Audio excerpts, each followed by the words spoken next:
Imagine waking up one morning to find your leg turning black and feeling like it's on fire. A terrifying reality that's becoming increasingly common due to the rise of flesh-eating bacteria cases.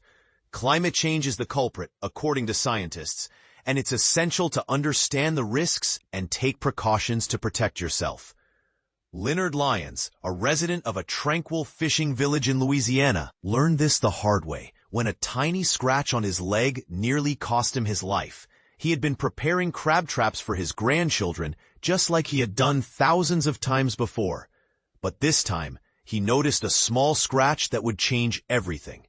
As the day went on, Lyons started feeling delusional, feverish, and vomiting, and he initially thought he had just contracted a stomach bug.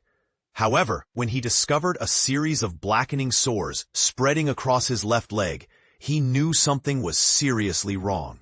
In a life-saving move, Lyons went straight to his family doctor, who immediately recognized the symptoms of Vibrio vulnificus, also known as flesh-eating bacteria. The doctor sent him to the emergency room, where he underwent surgery to remove the infected tissue. Lyons was given a 50-50 chance of survival, and was told that his leg might need to be amputated. Fortunately, the surgeons were able to save his leg, and after a long and painful recovery, he was finally cleared of the bacteria. But here's the alarming part.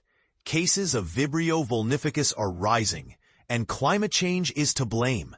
The bacteria thrive in coastal waters during the warmer months, especially in brackish waters, where fresh water meets the sea. Once largely confined to the Gulf Coast, cases have surged along the East Coast, with an 800% increase from 1988 to 2018, according to the CDC. And this is the part that most people miss.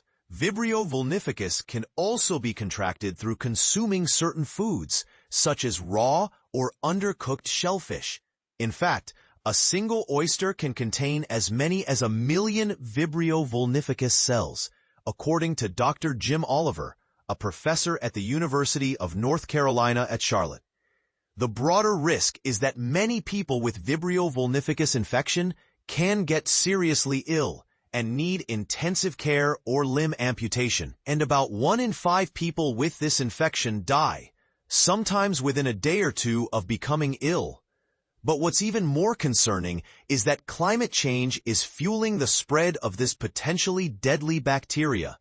As the oceans get warmer and sea levels rise, the risk of Vibrio infections increases. Scientists warn that melting glaciers are lowering ocean salinity, making it more favorable for the bacteria to thrive.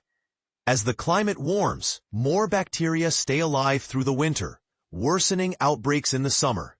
Dr. Rachel Noble, a professor at the University of North Carolina at Chapel Hill, notes that the increased prevalence of Vibrio vulnificus is being repeated globally, indicating a complexity of issues related to climate change. So, what can you do to protect yourself?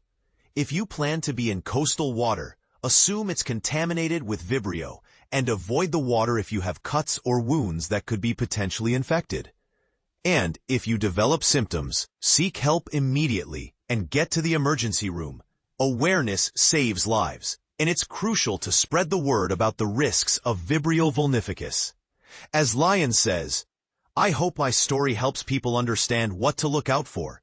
It might even save a life." Now, we want to hear from you.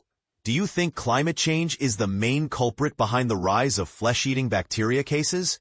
Share your thoughts in the comments below. And if you have any experience with Vibrio vulnificus or know someone who has, we'd love to hear your story. Let's start a conversation and raise awareness about this potentially deadly bacteria.